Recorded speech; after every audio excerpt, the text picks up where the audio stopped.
In today's episode, we're going over 5 keys to improve your income and quality of life through networking. This is a guide for physical therapists. Let's get rolling.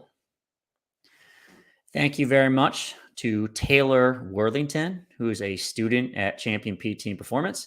Really appreciate the questions. This is a good one. It's one I feel pretty strongly about. So I'll be talking about networking today. So I think at least in standard outpatient physical therapy, and this is kind of the main area I can speak on. I don't work in a hospital situation. I don't work in a neuro rehab. A lot of folks are kind of fed up with the mill mentality. They don't like seeing so many patients. They don't like not being able to do what they want to do from a physical therapy perspective because insurance companies are kind of dictating what's okay and what's not okay. So folks get burnt out. Another problem is that physical therapy school is very expensive. And then when you start working, you don't really get paid a ton. And then when you hire a plumber and you realize the plumber is making $200 an hour, it makes you a little bit sad, right? Dog walkers sometimes are making more than the physical therapist. Nothing against dog walkers, but I just feel as physical therapists, we have a lot of value to give. And, with the crushing kind of student debt that we have, we probably want to make a little bit more money, right? One of the problems with physical therapy is that we tend to have a salary. The amount of money we make per hour is relatively low. Okay. And there's a lot of benefits to being a salaried employee. I'm not trying to say that. It's just that if you were to get paid more per hour, that's a good thing. So I think one of the things you should probably focus on doing over the course of your career. And again, I'm not trying to hate on people and tell them they need to leave their salary career, but you can make a little bit more money per hour. That's great, right? Allows you to make more money, more comfortable living. Life is expensive, right? So networking is one of those things that can help you with that. We can do that through writing programming for our patients, doing some cash-based PT. After insurance runs out, we can do potential personal training. There's a lot of things that are pretty powerful as a physical therapist once you network a bit better, right? The other thing I think is beneficial about networking is it may allow you to see a population that you enjoy working with a little bit more so. I really like the idea of being a jack of all trades, right? Who doesn't? Who doesn't like to be a Swiss Army knife as a physical therapist? You can just kind of treat any single person that walks through the door. Super beneficial, right? It's just that a lot of folks don't go into physical therapy because they want to work with every single population. Most folks have an idea of what they want. For me, that was fitness. And I didn't go into physical therapy school so I can work with everyone when I got out. I wanted to work in fitness. It's the main reason why I went to physical therapy school, so I could be better working in fitness, better serving the patients and clients I had that are in the fitness realm. Okay. So for me, I really, really wanted to be in a specific population. And most clinics you go to, they're going to be working with a wide variety of folks. Maybe they have a specific population they're working with that you don't enjoy that much. And you may want to see a different population. If you network appropriately, you're going to get more people through the door that you want to actually work with, right? And the last thing about networking that I actually didn't expect was that there's cool stuff that happens when you network, right? So you may get the opportunity to, let's say, speak at some local gyms or maybe at conferences locally or internationally. Maybe get an opportunity to work with a really cool company. So for me, I got the opportunity to work with Power Monkey Fitness solely because I put myself out there from a networking perspective. We'll talk about that a little bit later. You get the opportunity to publish some books, create products. Currently, creating a product is launching right now. You can pick up a copy for $50 off. It's a link in my bio right now in my my Instagram page if you'd like. But just made a course with Mike Reinold, right? Mike Reinold's been one of my mentors for over a decade now, and looked up to him so much. And I've actually had the opportunity to work his facility and create a product with him now, which is amazing. I'm also authoring a book right now with Dean Somerset, going through the process of creating this right now. And none of this would have happened if I didn't actually try to network. And you never know when these opportunities are going to kind of come by. But once you put yourself out there and start networking, cool things happen, right? It's really interesting. So I think it's worthwhile talking about how you network as a physical therapist so you can elevate your career. So what are the solutions we're going to talk about today? How do we network appropriately? We're going to talk about how to network to your community, how to network with other coaches, right? How to network with surgeons, how to network via social media or website, and lastly, how to network via conferences, attending conferences, or attending local events. Okay. Before we get going, I want to let you know about the Fitness Pain Free Mini Course. If you like learning from me, it's the next natural step. It's 100% free. You can check it out right now on Instagram Live. in the highlight section of my profile. I'll put a link in the show notes if you're watching the recorded version of this. We go over 4 things. So first is how traditional schooling has failed us. I love school. It was great. Just didn't teach me how to work with strength and fitness, right? That's okay. That's why I exist, right? Second one is 7 reasons why people get hurt in the gym. You'll understand why injuries are occurring. It's hard to rehab your athletes and keep them safe in the future. We go over 4 simple steps for getting your clients out of pain and back to training. Rehab is sometimes pretty complex. I'll make it very simple, break it down easily so you can help your clients. Next, we go to how to build the career of your dreams, earn the respect of your community. Obviously, you want to be a good physical therapist, good coach, right? But we want to try to build to something greater. Okay. How can we have the respect of your community? How can we be valued by the people around us? I'll start you down that pathway. I'll leave a link in the show notes. And lastly, I just want to let you know my fitness pain-free certification. This is my largest and most comprehensive course that I offer. It's open for enrollment 4 times per year. Enrollment's going to open up in the next, let's say, 8 weeks, right? We just finished up with a prior launch, so it's going to be a while till it opens up again. But if you guys are looking to go super deep with me, this is the way to go. If you sign up for the Fitness Pain-Free Mini Course, you'll automatically be enrolled into a wait list where you can get early access. I'll notify you when it's available, and you can save a couple $100, all right? Let's roll. So step 1 in all of this, and I've spoken about this a lot in prior live episodes, Fitness Pain-Free show, is I think it's important to figure out a target market or pick out a niche, whatever you want to call it. What interests you? What populations do you like working with? All right. So I work with a ton of students that don't really know exactly what they want to do yet. And that's fine. You just want to start to learn over the course of time. So what joints do you like to work with? Which populations? You like fit people, you have athletic folks, right? So over the course of time, I just recommend finding a specific niche. It just makes things a lot easier. Can you expand to other niches across time? Of course you can. It makes it easier in the beginning to find one target market and try to serve them, right? This could be given sport. So, at Champion PT Performance, we see a ton of baseball, right? So maybe you want to try to get involved with the baseball population. Maybe that's basketball. Maybe you have a special interest in hockey. You played hockey growing up. You really like the sport, okay? For me, it was general fitness. I like powerlifting, CrossFit, Olympic weightlifting. I like folks just like to work hard in the gym, okay? More recently, I'm into Brazilian Jiu-Jitsu. That's really fun. And I'll tell you what, there's a lot of hurt people there too, and they need help. Hopefully, I can keep doing that myself. I keep hurting myself. And I'm trying to rehab myself concurrently. So step 1 in networking, get involved in your community, okay? And I'm going to speak to my own experience, right? I initially got very much involved in the CrossFit community. So I competed in CrossFit, coached CrossFit prior to going to physical therapy school. I continued coaching throughout physical therapy school. And then when I finished up, I continued to coach and continue to work in that community, right? And I think it's super valuable way to get really good at working with a given population, but B, to get more of those folks in the door. You have to kind of build trust and build some value, right? So you need to actually have some value for your patients. If they see you as a physical therapist, it's really successful at getting folks out of pain and back to the Olympic lifts. And all of a sudden, you're a very valuable person and they trust you already, so they're more likely to come see you, okay? So I recommend just becoming part of your community. And that may mean joining the gym, going to regularly work out with this community. Maybe that's some sort of running club, right? It doesn't have to be CrossFit specifically. Maybe that's some sort of powerlifting club, whatever it is, strongman. I did a lot of strongman early on in my career. So you want to be involved in that community. It doesn't just mean going to, let's say, the gym and working out with these folks. It could be just attending social gatherings, right? So a lot of, especially CrossFit communities, they celebrate each other's birthdays, right? They hang out on the weekends. They're just like friends, okay? Be part of that community and do just whatever local events. Try to help out as much as you can, right? The other thing that was helpful for me early on is competing. So CrossFitters love competing. It's just kind of a friendly thing. They largely just compete every single day, right, for the workout of the day. You can do that, but you can also go to local competitions, be part of a team, be part of that community, be that person, okay? As a physical therapist, I think you also have a lot to offer the CrossFit community. And you might offer some public speaking, say, hey, talk to the gym coaches and say, would you be okay if on a weekend I had some people in, do this for free? We'll do some injury screening. We'll do some mobility screening. We'll educate people about shoulder pain, whatever it is.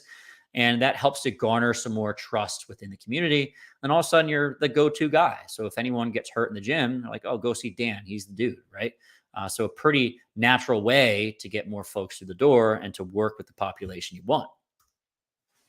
Step two, and this kind of goes hand in hand with learning the community, but I think getting to know the coaches has been one of the most powerful things I can do as a physical therapist to try to get more patients through the door that you love working with. Okay. And I work with coaches all the time. And it's pretty funny. My one of my patients the other day was talking to me with one of my patients who works with that coach at their gym. And she referred that patient to me, and she kind of called me the coach's coach, which I thought was awesome. Right? It was it kind of made me feel really good. It's just one of these things where the coaches in the area look up to me because they know I'm going to do a good service for their clients. Right? And that's just a really cool feeling, right? To know that other coaches trust you. So doing that is very powerful, obviously.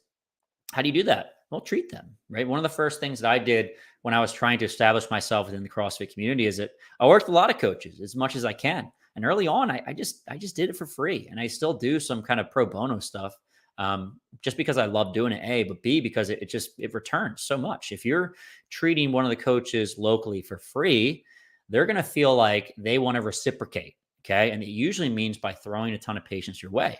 I can't tell you how many times I would work with a coach to get a fresh injury. And I'd say, you know what, I think I can help you out with your low back pain. Why don't you stop in after work? I'll treat you a little bit, make you feel a bit better. Come in, treat them. They go back to their, gym. They're feeling a bit better. They're feeling good. They're currently working with 5-10 clients that are hurt, and they refer all of them to you, right? I can't tell you how many times I've treated a coach one time. I've gotten like 5 to 10 referrals, immediately within like a week of doing that. It's extremely powerful. Okay.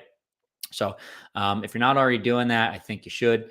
You can try to help out coaches in any way possible. If that's not treating, it could be, like I said, doing some seminars. How can I help out the members that you have? How can I be beneficial to your gym, to your community, right? And if you do that, it builds a lot of reciprocity, a lot of trust, and it brings a lot more patients to the door for you. Again, this is a feed-forward mechanism. The more you treat, the more you see, the better you get, the more patients you see. It's all good stuff, right? Next one I like a lot is getting to know local surgeons. And this really depends on whether or not you like to see post-surgical patients. I do. I think it's a very specific skill that physical therapists are quite good at. I think it's also one of those things that we get a baseline level of education in PT school, but to be really good at it, especially with weird surgeries you've never heard of, you got to see a lot of it. Okay. And that really requires being friendly with some local surgeons, because those are usually the guys that are referring to you. They're also a great resource to learn more from. Okay. In the physical therapy world, there's a lot of bashing on surgeons. And I think it's largely because we know that PT is a good thing. And oftentimes the outcomes from surgery versus physical therapy are very similar. That doesn't mean that surgery is not beneficial for a lot of folks. Okay. And it also doesn't mean that you can't learn anything from surgeons. Surgeons are a wealth of knowledge, and it's really good to get to know a few so you can learn more to do a better job with your patients. Right. And the other reason why I recommend getting to know surgeons is because you want to protect yourself from bad surgeons, right? I just said that surgeons are good, right? But I think the other piece is that you need to make sure that the surgeon understands the population that you're working with, okay? And they're going to make the right choice for those individuals. I think a good example is going to be meniscectomies. So meniscectomies, we know, are beneficial for knee pain. It's a quick and easy fix that surgeons can give to their patients. I think one of the reasons why surgeons like meniscectomies is because it can be a home run. You do the surgery, patients immediately feel better afterwards. We just know that if you do a meniscectomy on a patient, usually their long-term outcomes are a little bit worse. They end up with a little bit more osteoarthritis than if you just let the knee alone and waited a little bit longer. Doesn't mean that a meniscectomy is not can be a good option in the right patient, but also means that if you have your patients go to a surgeon that is a little bit cut happy, they might actually recommend something like a meniscectomy before physical therapy. And that's not really what you want, right? So you need to make sure that the surgeons that you recommend your patients to, A, aren't going to call them dumb for doing CrossFit, jiu-jitsu, whatever it is, right? And B, understand the demands of the sport and make the best long-term decision for the patient in front of you. I can't tell you how many times that we've had some surgeons around the Boston area. I work at Champion PT and Performance. We see a ton of baseball. If you take a baseball player and you do, let's say, a labral repair and you tighten them up too much, you may have just ruined their career because they need to have that range of motion through a baseball. So you need to make sure that the surgeons you refer to understand the sport, right? So I like to cultivate a good community around me so I can refer to surgeons I know are going to do a good job. Okay. The second piece is that if the surgeons know you're going to do a good job, they want to refer to you. Okay. So the better you can establish a relationship with these folks, the more you're going to learn, more referrals you're going to get, the better the patient is going to do. I can't tell you how many times I've had a patient referred from a surgeon, and that just makes my job so much easier because it establishes that trust and rapport immediately. So folks tend to trust surgeons. If the surgeon says, hey, go to Dan, he's awesome, he's going to do an amazing job, then the patient already has a positive expectation, which is going to set you up for success as a physical therapist. Okay. So again, surgeons, great referral source. I definitely recommend networking with them. I will say that the best way I've been able to network with these folks is just to reach out, try to get them on the phone, talk to them. The other thing I like to do is go to my patients' appointments, right? So basically, if you have a post-op patient, post-op week 2, if you have a few questions you want to ask the doctor, ask the patient, say, hey, is it okay if I sit in on your appointment? Go to the patient's appointment, talk to the surgeon directly. The surgeons will really appreciate that. Like, wow, this physical therapist is very serious. They want to have their questions answered. They really care about the patient. The patient is going to think you're doing a great thing for them, right? The surgeon thinks that you're going to be a good physical therapist. Just ends up really solidifying your relationship with those folks, right? Number 4, social media and websites. So I think that most of the coolest opportunities I've ever had in my career have all come from me putting myself out there first on a website and then social media, right? And it's pretty cool. So just a quick story. I started off as a physical therapist that loved fitness, right? You guys know my story, love CrossFit. And initially, I was writing a lot about kipping pull-ups on my website, fitnesspainfree.com. You're watching content from fitnesspainfree.com right now, right? This was over a decade ago. And what's funny is that CrossFit headquarters saw this. I had no idea that CrossFit headquarters was reading my website. And they were doing an offline segment. It was called Offline for their YouTube channel, as well as a CrossFit journal. And they kind of reached out to me and said, hey, would you be willing to have a roundtable discussion / debate around the safety of kipping pull-ups? I was like, that sounds awesome. I want to go out and do that. So they actually flew me out to CrossFit headquarters. And once I got there, they said, hey, you're going to be arguing, debating against Dave Durante, Olympic alternate, 6-time Team USA, Olympic gymnast. I'm like, oh, Jesus, what am I getting myself into? And that was actually very scary. But when we started to have the discussion, we actually ended up agreeing upon a lot of things, right? So it wasn't so much that we hated each other the way maybe CrossFit thought would initially happen. And we ended up kind of exchanging information. I later had him on my podcast, which I had a podcast way back in the day. And then later on, he asked me if I wanted to work for a new company he was starting called Power Monkey Fitness. And since then, I've been working with them for the past 6 to 7 years. And I've been able to collaborate and work with some of the top coaches in the world, a whole bunch of Olympians. It's been absolutely amazing. I had the opportunity to ask Dave Tilley to work for Power Monkey Fitness. Dave Durante eventually asked me if we should hire another physical therapist. I said yes. We offered Dave Tilley the job. Dave Tilley later gave me the opportunity to work at Champion. And now I work at Champion, had the opportunity to collaborate with Mike Reinold. It's just this crazy feed-forward mechanism I never would have thought happened, right? Over the course of time. But it's allowed me to do so many really cool things. And it was just literally because I put myself out there in social media and on my website early on. But, besides my story, what can social media and website help you with? I think one of the things that's a no-brainer is it helps to attract customers, right?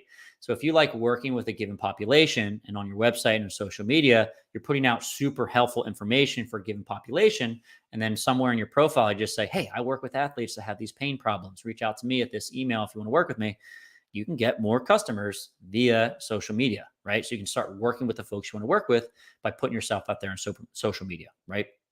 The other thing that social media and having a website does is it builds authority, right?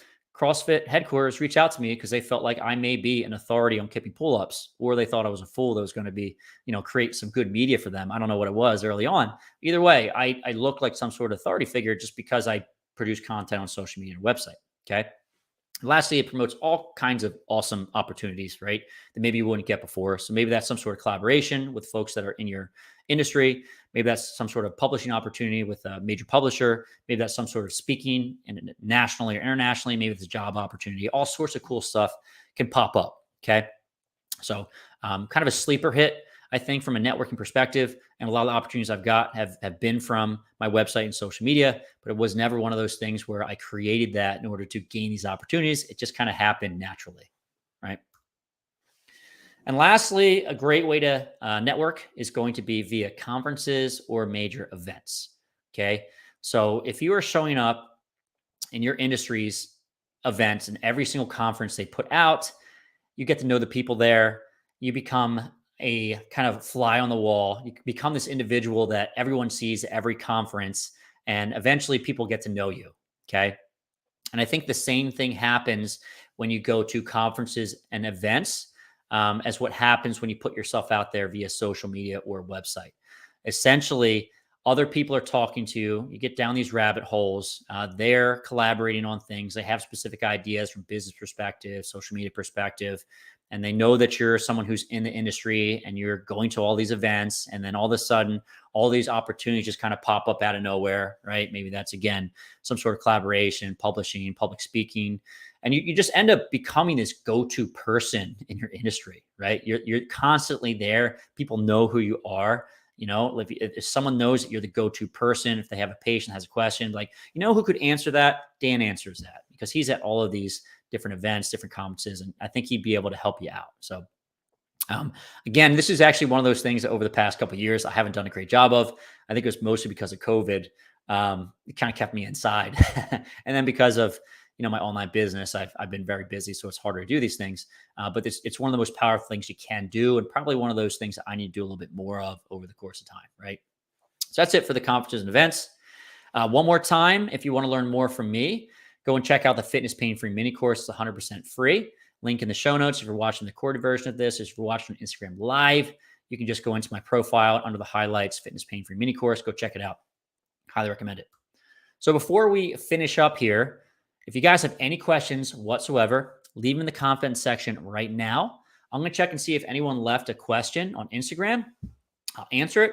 And in the future, so if you have a question, you're watching a recorded version of this, you want me to answer it, just leave it in the comments section at some point. I may end up doing an entire Fitness Pain Free show or Ask Fitness Pain Free episode on it if I miss it, but I will respond to you definitely. Let me grab this right here. Boom. Too many cords. All right. Let's see what we have. To the top. Boom, boom, boom.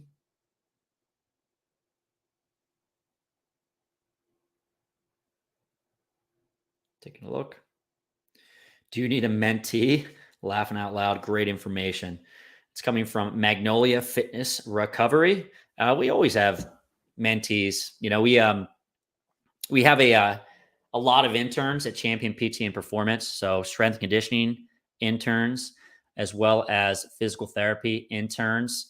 So if you're a physical therapy student and you're interested in coming to Champion to have me or one of the other clinicians there as one of your mentors, you can reach out to me directly. If you are a personal trainer or a strength coach, you want to learn more from myself as well as the strength conditioning staff at Champion, again, you can reach out to me.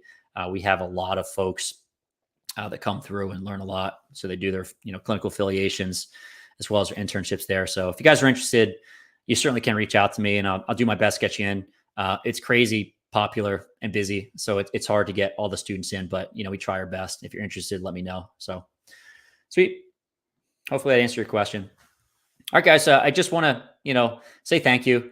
I have a lot of gratitude for you guys following me and allowing me to do what I love to do. I have a great, career, and it's really, really cool. And I always appreciate what you guys do for me. So thank you very much again. And I'll see you guys on the next one.